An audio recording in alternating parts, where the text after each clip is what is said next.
Assalamualaikum warahmatullahi wabarakatuh. Kami dari kelompok 6 ingin menjelaskan identifikasi bangunan pada Masjid Tenggo, Surabaya. Sebelum menjelaskan, izinkan kami untuk memperkenalkan diri. Saya Dimas Surya Putra dengan NIM 144250012. Saya Andika Rasdaryanto dengan NIM 40. Saya Muhammad Kaisar Wibowo dengan NIM 17. Masukin ke data lokasi dari Masjid Tenggo ini. Lokasinya ada di Jalan Gading nomor 2, Genteng, Surabaya. Periode pembangunan dimulai pada tahun 2002 dan diresmikan pada 28 Mei 2003. Fungsi sebagai tempat ibadah agama Islam di Surabaya. Untuk arsiteknya yaitu Insinyur Abdul Aziz. Data fasad, konsep fasad, akulturasi budaya Tionghoa, bentuk dan warna, dan budaya Islam, ornamen kaligrafi dan aktivitas religi. Untuk warna dominan, bangunan ini dominan warna merah, hijau, dan kuning. Pada material bangunan ini menggunakan beton bertulang pada struktur utama, kayu jati, kayu meranti pada pintu, jendela serta ukiran ornamen. Lalu kapasitas jamaah masjid ini bisa menampung hingga 200 sampai 300 orang.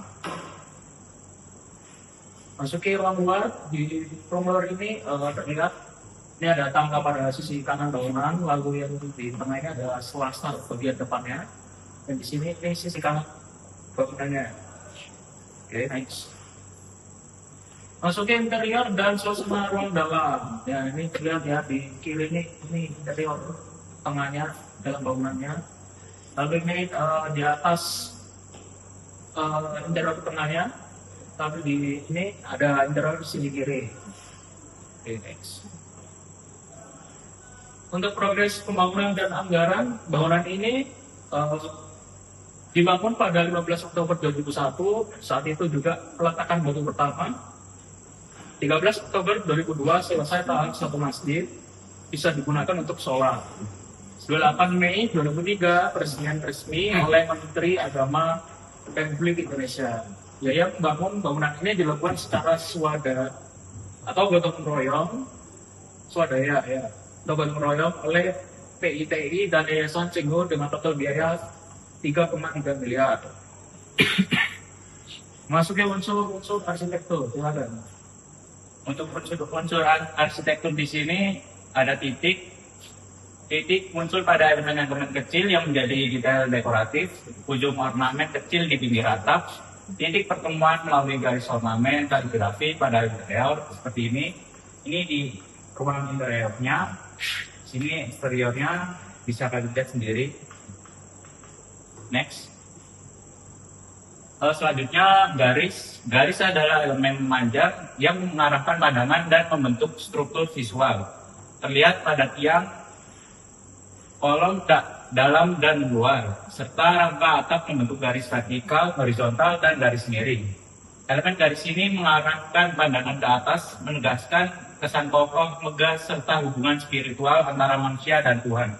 Seperti yang di gambar ini ada garis. Next. Untuk bidangnya sendiri, bidang adalah permukaan datar yang dibentuk dari kumpulan garis, memiliki lebar dan tinggi. Terlihat pada bidang dinding masjid dari panel motif batu bata merah meningkatkan pada susunan batu bata pada masjid-masjid kuno di Jawa yang bermakna akulturasi budaya Tiongkok dengan budaya lokal, seperti pada gambar. Panel dinding luar, interior tengah. Next. Untuk bentuknya, bentuk adalah wujud atau gambaran suatu objek yang memiliki dimensi seperti panjang, lebar, dan tinggi atau tebal. Fasad bangunan mempunyai bentuk dasar dari bentuk balok dan atap berbentuk prisma. Bentuk tabung dari tiang-tiang masjid seperti ini. Untuk bentuk balok dan atap berbentuk prismanya seperti ini. Next. Untuk ruangnya sendiri adalah bentuk yang mempunyai fungsi di dalamnya sebagai tempat untuk aktivitas manusia atau sebagai estetika. Atap pagoda pada fasad ruang terlihat bagian interior tengah adalah ruang dari atap pagoda, menampilkan estetika ornamen kaligrafi seperti di ruang dalam bagian atas Masjid Tinggal sendiri dan ruang-ruangnya atap pagodanya seperti ini. Next. Warnanya memberi kesan emosional, identitas, dan membentuk kejelasan visual. Penggunaan warna pada bangunan masjid secara keseluruhan adalah merah, hijau, dan kuning yang bermakna kebahagiaan dan kejayaan. Merah, kekuatan, kuning, hijau, Islam, dan kesucian. Seperti ini, merah, hijau, kuning. Ya, next. Untuk teksturnya adalah kualitas permukaan, halus, kasar, licin, yang dapat dirasakan secara visual atau sentuhan. Tekstur permukaan pada dinding luar dan dalam mempunyai tekstur yang halus dan mengkilap. Seperti yang kalian lihat, mengkilap kena cahaya. Next. Oke, memasuki asas desain, yaitu pengulangan. Yang pertama, pengulangan adalah pola visual yang mulai dengan garis, bentuk, atau warna. Nah, di sini gambar berapa yang dinding luar. Dan fontnya berulang, lalu ada ornamen terdapat pada langit juga berulang di sini ya gambarnya. Oke, next. Lalu ada irama. Irama adalah pola visual yang mengalir melalui pengulangan atau variasi elemen, bisa garis, bentuk, dan warna juga, sehingga memberi alunan visual. Nah, di gambar atas ini ada atap 3 tingkat yang susun irama ritmis. Dari bawah itu besar, kecil, ke atas lebih kecil. Lalu di interior ini ada panel bibit merah berulang membentuk irama ritmis juga. Lalu asas desain fungsi menilai apakah desain bangunan ini memenuhi kebutuhan pengguna secara efektif dan nyaman. Nah, di sini ada tiang diletakkan di perimeter ruangan sehingga tidak menghalangi saf ketika sholat. Ini di transisi kiri ada teras besar untuk area transisi jamaah dan bukaan ventilasi yang besar. Oke, masukin prinsip desain. Silakan. Prinsip desain yang pertama ialah keseimbangan. Keseimbangan adalah keadaan ketika elemen-elemen visual tersusun sehingga stabil, tidak berat sebelah, bisa simetris atau asimetris. Terlihat seperti gambar di fasad bangunan. Pada Masjid Tinggal, bangunan labil simetris secara keseluruhan. Kedua sisi kiri kanan fasad memiliki elemen yang sama besar dan berat, visualnya seimbang. Yang kedua ialah penekanan. Penekanan adalah titik fokus yang ingin ditonjolkan agar perhatian mengamati tujuan pengertian tertentu. Seperti contohnya lafaz Allah di puncak dan sentral di atap pagoda, kubah yang berbentuk pagoda, Tionghoa yang menjadi pembeda dengan masjid-masjid lain, dan kaligrafi berwarna emas di depan masjid dengan ukuran besar seperti di fasad. Yang ketiga ialah proporsi. Proporsi adalah perbandingan ukuran antara satu elemen dengan elemen yang lain dalam bangunan. Ukuran pintu utama proporsional terhadap fasad, tidak terlalu kecil atau tidak terlalu besar, seperti gambarnya ialah masuk bangunan dan interior bangun sisi kiri.